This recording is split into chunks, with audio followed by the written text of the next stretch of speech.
Mesdames et messieurs, bonsoir et bienvenue à cette émission d'Info 9. Moi, j'aime le présenter comme notre Fred Pellerin à nous. Je dis ça chaque fois parce que ça fait quand même à quelques occasions que je le reçois. C'est toujours un grand plaisir de le recevoir. Tout le monde connaît ou à peu près Fred Pellerin qui est un conteur hors pair.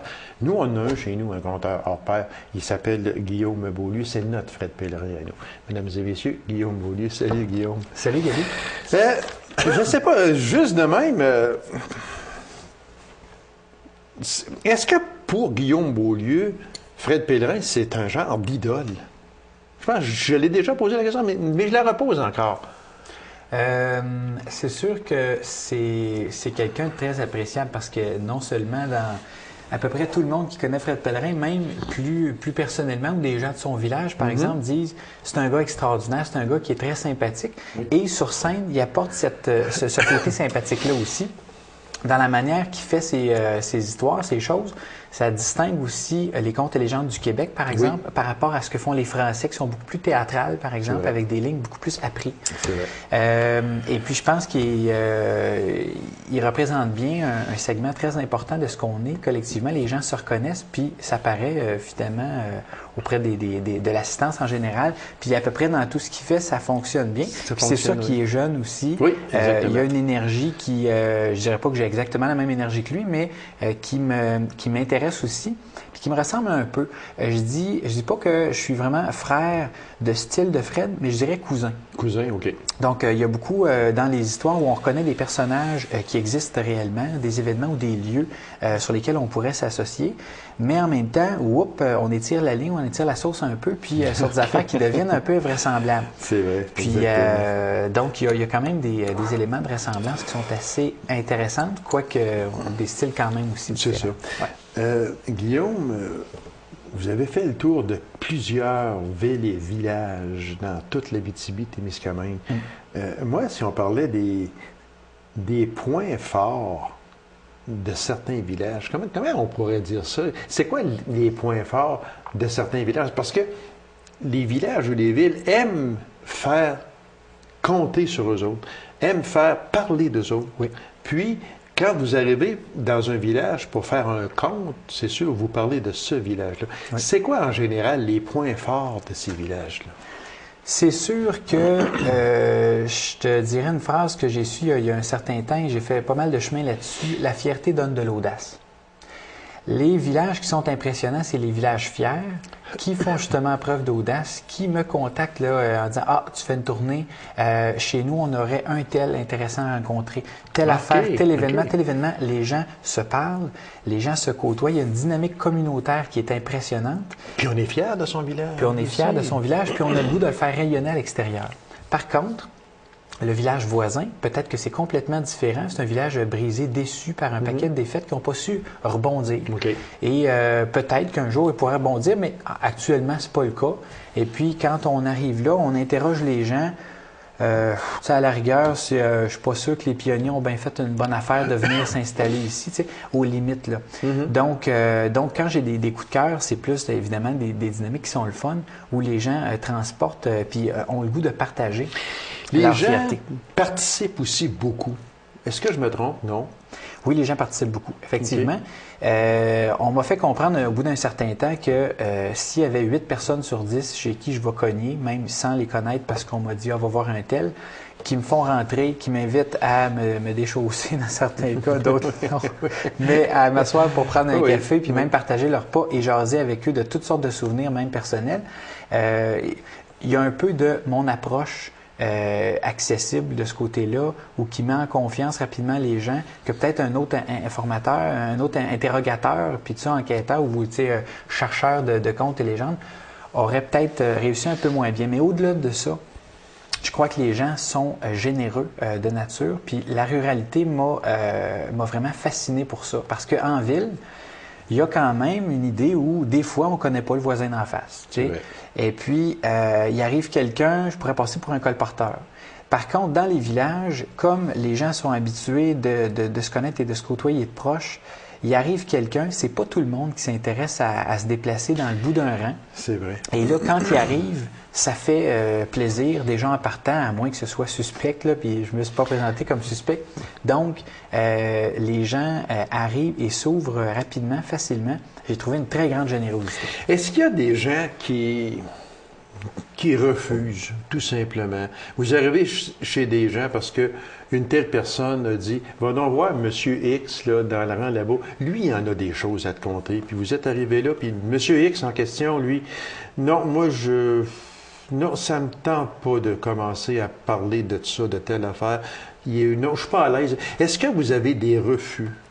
Oui, c'est arrivé. Puis c'est drôle que tu parles de ça, Gaby, parce que c'est arrivé, par exemple, un village dont je tairai le nom, un village où j'interroge quelques personnes dans les commerces de cette place-là, restaurant, dépanneur, et on me passe une liste de gens, va voir un tel, une telle, un tel. Et tous les gens qui m'ont envoyé, soit ne voulaient pas se souvenir de choses du passé, soit étaient, par exemple, sourds à 95 % puis j'avais pas moyen de faire une entrevue avec eux. Fait que j'avais passé la journée complète avec des gens qui refusaient, puis je me disais, mais voyons donc, on m'a envoyé chez ce monde-là, c'est quoi? Ça, c'est très rare. C'est arrivé une fois plus particulièrement, puis quelquefois, les gens pensaient qu'en m'envoyant à telle place, j'aurais bien de l'information, puis finalement, plus ou moins que mais ça, c'est les villages où justement la dynamique est moins intéressante, où les gens se parlent moins, il y a des fractures à l'intérieur du village. C'est ça. Il y a des petits clans, autrement dit, là, oui. c'est ça un peu. Puis donc, comme on connaît peu, en tout cas, on m'envoie à peu près, puis des fois, ça arrive que c'était effectivement pas très intéressant. Mais la plupart du temps, je dirais 8 fois sur 10. La collaboration est bonne. 8 fois sur 10. 2 fois sur 10, ça n'a pas marché. Ça n'a pas marché. Quel genre de spectacle Guillaume Beaulieu aime faire, et je m'explique en disant ça? Est-ce que c'est un spectacle dans une grande salle de spectacle, comme Desjardins à la Sarre, disons, où il rentre plusieurs centaines de personnes, ou il est mieux faire un spectacle intimiste dans une petite fête spéciale de famille ou de... peu importe, là. Est-ce que Guillaume Beaulieu aime faire un spectacle, j'appelle grandiose, dans l'espace ou restreint, intimiste? Je te dirais que c'est une réponse évolutive. Je m'explique. Quand j'ai commencé de faire quelque chose de plus grandiose, c'était un peu déstabilisant et ça comportait quelque chose, une certaine peur là-dedans parce que les gens réagissent pas de la même manière que dans, par exemple, mettons au bistrot La Maîtresse à la Sarre ou bon, avec un public plus friendly. Donc là, il a fallu que j'apprivoise un contenu de spectacle fait pour des salles professionnelles. Et une fois que je me suis attardé à faire ça, j'ai pris un grand plaisir à le faire. Puis c'est toute une ambiance, mais c'est une énergie, là, on donne autrement de l'énergie.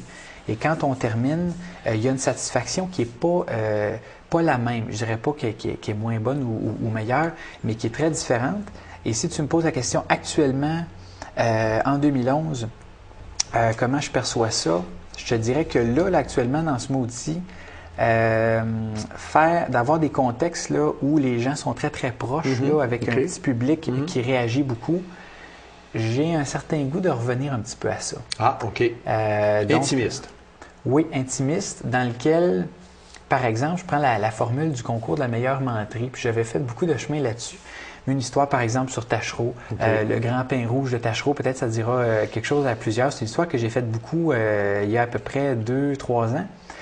Et puis, cette histoire-là, ça amène beaucoup une interaction avec le public. Quand les gens, je leur dis quelque chose, puis qu'ils ne croient pas ce que je dis, les gens font un peu comme le capitaine Bonhomme, disent « Oh! » Donc là, moi, il faut que j'explique comment ça se fait qu'il y a une certaine part d'improvisation. J'aime ça, ce côté-là. Quoique je ne laisserais vraiment pas le contenu de spectacle rodé pour autant. Mais je te dirais que là, à date... là, de temps en temps, aller dans un intimiste, ça vous occasionnerait peut-être une certaine joie. Tout à fait. Qui est aussi grande que dans un grand spectacle, mais qui est où vous êtes plus proche des gens.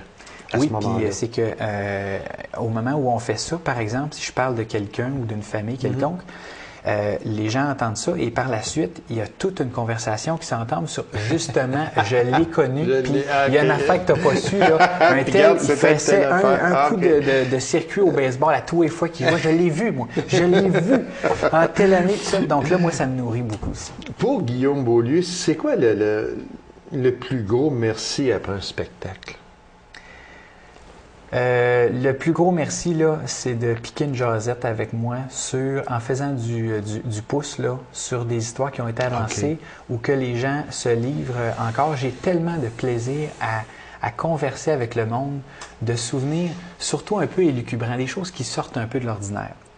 Que les gens ont pu se souvenir, ont pu vivre. Si les gens ont assez apprécié ce qu'ils ont entendu pour avoir le goût de me raconter les affaires dans l'espoir peut-être que je fasse quelque chose avec, ça, c'est un très grand merci que je peux recevoir. Ouais. Au fil des ans, qu'est-ce que tu ne fais plus en spectacle que tu faisais au début?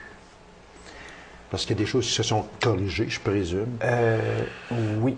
En fait, il y a certaines histoires, carrément, où, en les essayant, moi, j'étais sûr que ça fonctionnerait. C'était pas fonctionner. Et finalement, d'avoir persisté avec une histoire que, quand j'en faisais 2, 3, puis là, je testais auprès de certaines personnes, puis est-ce qu'il y en a une qui veut plus impressionner, puis celle-là, elle revenait jamais. Donc, je me disais, bon, ben celle-là, soit que je dois la revoir ou carrément la mettre de côté. Dans certains cas, je l'ai mis de côté. Et dans la manière de compter, il y a... avec le temps, on entend les tics qu'on a, les choses ou un geste, par exemple, qu'on fait toujours. Puis quand on se regarde, mettons qu'on se filme, puis qu'on se regarde, on se dit, oh, tu sais, ça, si je changeais cet aspect-là, ça apporterait beaucoup, là, tu sais, puis ça allégerait pas mal les choses. Donc, autant dans les petits détails, il y a des choses qui, on se doit de se réentendre et de se revoir pour améliorer. Autant il y a des histoires complètes que vous avez mis de côté, que vous avez été obligé de mettre de côté. Puis d'autres que je pensais qu'il allait être moyenne, puis finalement, le monde capotait là-dessus, fait que je pars avec ça. C'est ça. Guillaume Beaulieu, on lui a demandé de préparer un petit conte. Alors, on va vous laisser la caméra numéro 3. Puis, allez-y avec un conte, tout simplement. Et je vous laisse l'écran. Parfait. Alors, je vais faire une histoire qui se passe au nord de la Sarre. En fait, une histoire qui se passe à Saint-Eugène-de-Chazelles.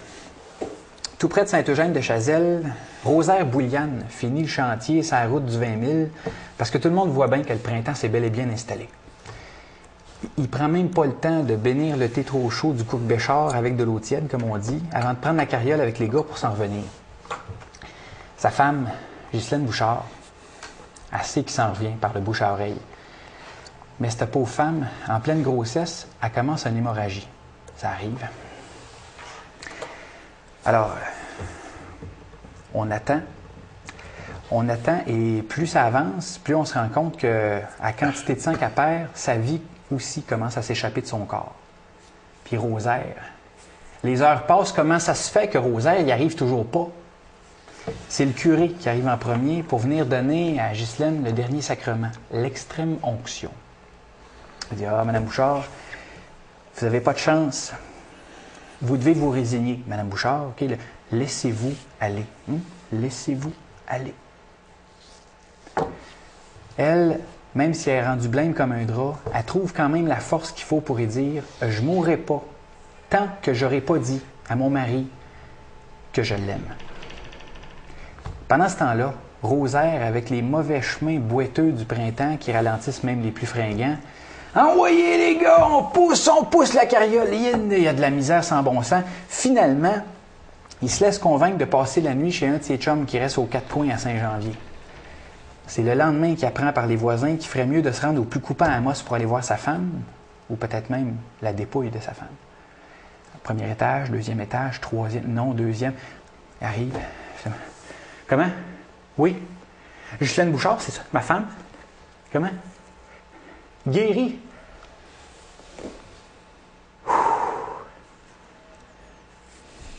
Rosaire.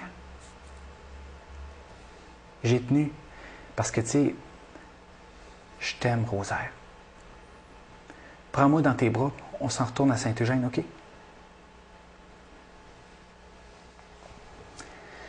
Plus tard, c'est avec la même détermination, la même force de caractère que les gens de Saint-Eugène-de-Chazelles ont dit non. On refuse de mourir aux encravatés du gouvernement qui voulaient racheter toutes les maisons puis fermer carrément le village en 65. Ensemble, ils ont arrêté la saignée, comme qu'on pourrait dire. Puis sur les 17 maisons coquettes de ce petit patelin-là, bien compté, lors de ma tournée en 2008 pour aller ramasser des histoires dans tous les villages et toutes les villes de l'Abitibi-Témiscamingue, je suis rentré dans celle habitée par Rosaire et Ghislaine. Malheureusement, récemment, j'ai su que Rosaire est passée de l'autre bord, partie pour des chantiers célestes, à bûcher sans doute des arbres blancs. Mais il reste toujours sur le plancher des vaches, dans sa maison, Ghislaine Bouchard, entourée de ses souvenirs. Je la salue, d'ailleurs. Ça, remarquez, c'est pas de mon temps, toute cette histoire-là. Moi, je ne sais pas si c'est vrai. Je ne sais pas si c'est pas vrai, mais en tout cas, à Saint-Eugène-de-Chazelles, on est encore là pour le dire. Voilà. Guillaume Beaulieu, merci infiniment. Ça, c'est le genre de conte que vous faites régulièrement. Improvisez-vous beaucoup, parce que vous avez un conte. Comme lui, là, vous avez un conte, mais durant que vous dites le conte, faites-vous de l'impro à l'intérieur d'un conte, ou bien non, c'est ça, puis je le conte tel qu'il est. Bien, le pari qu'on a fait avec le metteur en scène avec qui j'ai travaillé, Alexandre Castonguay, pour monter l'ensemble du spectacle passé, qui avait 15 histoires comme celle-là, c'était de dire, on va les apprendre par cœur, et on va les apprendre tellement que, rendu au bout là, de plusieurs mois de l'apprendre par cœur, sûrement que tu vas être tellement à l'aise avec que s'il arrive une phrase sur le fly que tu as le goût de mettre à l'intérieur, tu sais que ça va rentrer comme faux dans l'histoire. Donc, c'est le pari qu'on a fait. Et voyez-vous, là, je vous fais cette histoire-là. Normalement, il y a tout un jeu avec la chaise. Oui, c'est sûr. Parce que le spectacle s'appelait Une chaise pour tout le monde. Avec les caméras, là, on ne peut pas. Il est assez su, ce spectacle-là, que ça fait 1 an et demi que cette histoire-là me reste en tête puis me résonne dans le cerveau. Donc, je vous la livre et spontanément, il n'y a pas nécessairement la même utilisation. Je l'ai fait vraiment comme de personne à personne avec la caméra. Oui. Mais donc, il y a de l'improvisation dans certains contes plus que d'autres. Mais je prends toujours plaisir à rajouter certains éléments en lien avec le contexte dans lequel je me trouve. Exactement. Ouais. Une question plate, peut-être. Je la pose pareil. Oui. Guillaume Beaulieu, est-ce que c'est arrivé que vous avez eu un blanc de mémoire sur scène? Pouf! Il n'y a plus rien que ça. Un petit blanc qui fait qu'il y a quelques secondes où je fais du remplissage en disant quelque chose et que la suite me vient en tête, okay. Oui, mais un blanc complet qui fait que je suis obligé de sortir ma feuille, là, puis que je me souviens plus exactement où est-ce qu'on en est ou de m'excuser auprès du public, ça m'est pas arrivé. De souvenir, ça m'est pas arrivé. Guillaume Beaulieu, merci infiniment. Puis on va suivre une carrière qui est très bien amorcée, qui va très bien également. Et puis on vous souhaite un bel été. Puis on va sûrement se rencontrer très bientôt pour d'autres entrevues parce que c'est vraiment intéressant de vous avoir en entrevue. Bien, merci beaucoup. C'est moi qui vous remercie. Alors, mesdames et messieurs, courte pause. On revient immédiatement après. Restez avec nous.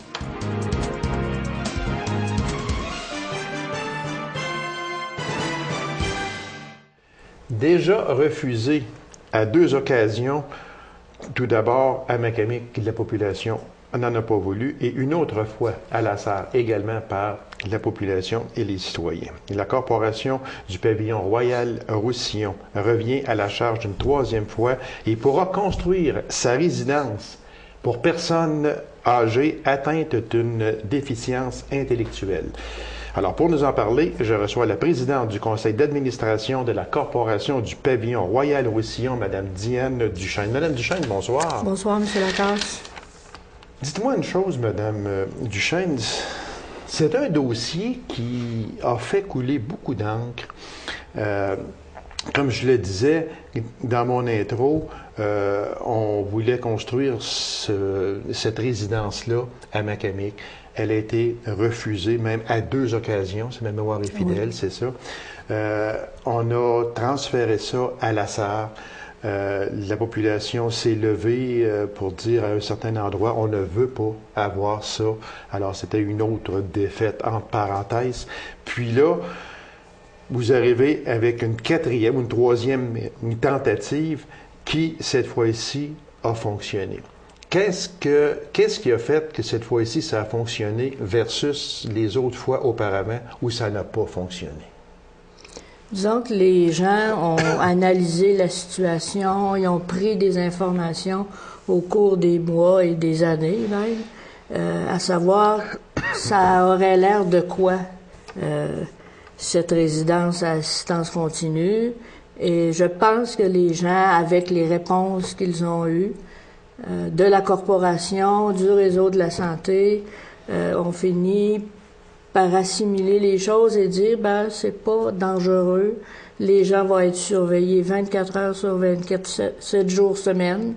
Donc, il n'y a pas d'inquiétude. Et le deuxième élément qui fait que ça a passé, c'est le fait qu'on est propriétaire maintenant du terrain. Bon, je pense que ce fut la décision qui, d'après moi, qui a fait que vous avez subi là, 2 ou 3 refus, mais là, vous avez acheté, la corporation du pavillon Royal-Roussillon a acheté un terrain à la Sarre. Donc, ce que je vois, moi, c'est qu'il n'y a plus personne ou groupe de personnes qui peut empêcher cette construction-là, parce que là, ça devient un terrain privé à ce moment-là. Alors, vous avez été, entre parenthèses, obligé de prendre cette solution-là? Si on voulait arriver à notre objectif, il fallait faire ça. Il fallait acheter le terrain. Mais je vous dirais que plus on avance, plus les gens sont réceptifs à ce qu'on bâtisse cette résidence-là. Les gens connaissent maintenant la façon qui sera utilisée, comment seront ces personnes.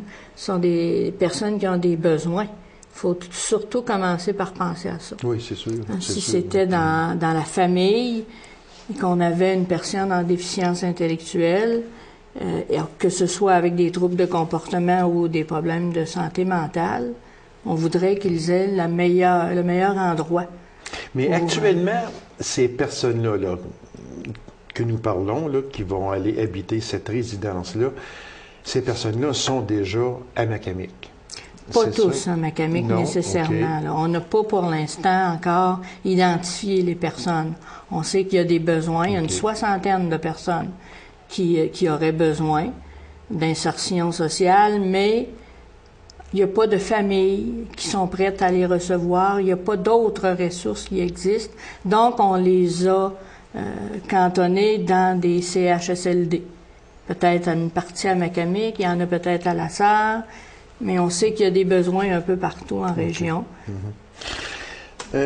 Est-ce qu'on parle à ce moment-là, Mme Duchesne, d'une clientèle lourde avec besoin 24 sur 24? Oui, on peut identifier cette clientèle-là de cette façon. Puis, là, on parle de 12 personnes? Il y aura 12 unités de logement. 12 unités de logement. Mais pourquoi qu'on parle d'un plan d'une possibilité de 50 personnes? Il me semble que j'ai vu ça quelque part. Il y a 50 personnes pour l'instant actuellement, qui auraient des besoins. OK. Il y aurait des besoins pour 50 personnes. Oui, un peu plus de 50. De 50, entre 50 et 60 personnes. Oui. Là, on va pouvoir en héberger 12. Ça veut dire que les 38 autres personnes vont demeurer où elles sont. À moins que quelqu'un d'autre décide de bâtir une résidence à assistance continue ailleurs. Là. Ici, c'est la première. Là. On va aller voir. Si, Mme Duchesne, parce qu'il y a beaucoup de si là-dedans, oui. beaucoup. Là. Si le voisinage n'est pas d'accord une autre fois avec cette construction-là, vous allez faire quoi à ce moment-là? Présentement, on est dans une zone non résidentielle. Alors déjà, les gens de La Sarre nous avaient dit, on veut pas que ce soit dans une zone résidentielle. Alors, ça, cet élément-là, enlevez-le, là. On veut pas qu'il soit proche. Et c'est ce qu'on a fait. On a trouvé un terrain derrière le... Oui, il est où exactement? Derrière le foyer de l'Âge d'Or à La Sarre, sur la première avenue Est. OK, c'est pas loin Il y avait un terrain. Claire-Foyer, est-ce que c'est ça? C'est tout près du centre de formation professionnelle pour les adultes. Là, OK. Fait que ça veut dire qu'au pire aller, disons, le projet est en marche, puis il ne peut pas y avoir de contre-projet. À ce moment-là, les gens n'ont plus rien à voir dans ça parce que c'est un terrain que vous avez acheté, il vous appartient. Donc, entre parenthèses, vous pouvez en faire ce que vous voulez en faire. Oui. Et je peux vous dire, pour avoir assisté à la dernière réunion du conseil municipal de La Sarre, où la population était représentée par 25-30 membres, et personne n'a émis de réticence face à... Dans les deux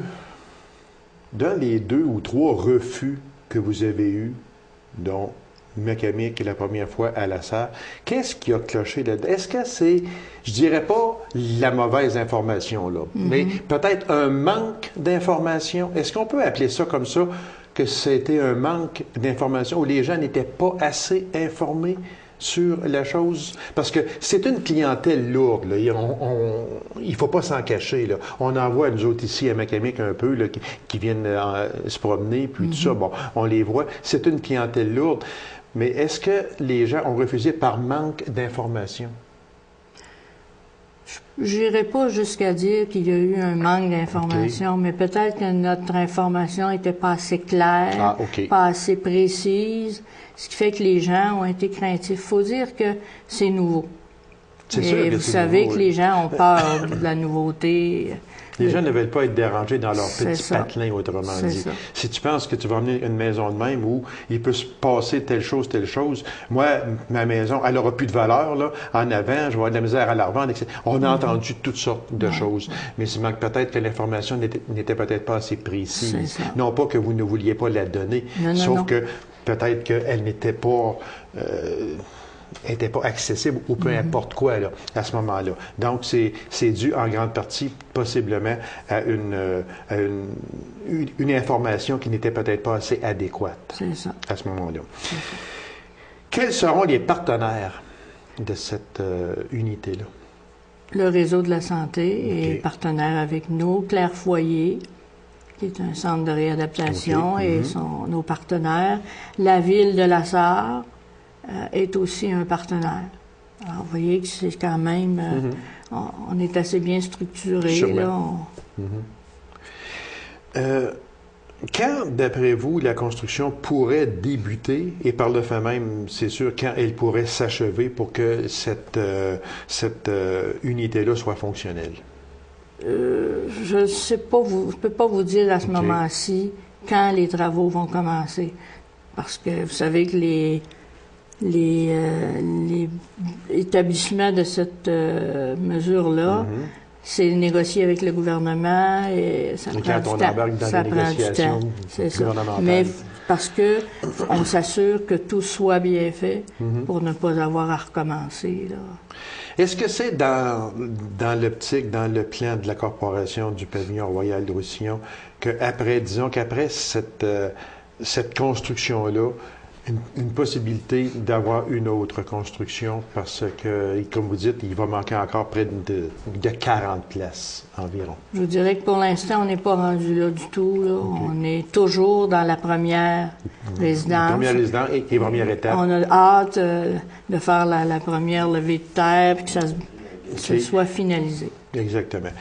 Alors, ce qui voudrait dire qu'il va y avoir dans ça 12 personnes qui vont habiter cette résidence-là et ça va être sous surveillance 24 heures sur 24, 7 jours par semaine. Ça va créer de l'emploi, Mme Duchesne? Peut-être un peu, oui. À La Sarre, c'est sûr qu'il y a des bonnes retombées. Là. Il y a des bonnes retombées, exactement. Des retombées peut-être d'1 million par année. Je trouve ça malheureux que Macamic ait perdu ça. Alors, Mme Duchesne, merci de ces explications-là. Puis, c'est sûr, on va suivre le dossier. Puis, félicitations à vous. Vous tenez à ce dossier-là et vous le maîtrisez bien, Madame. Merci bien. C'est moi qui vous remercie. Alors, mesdames et messieurs, merci d'avoir été là. On se donne rendez-vous à une prochaine émission de Info 9. Au revoir.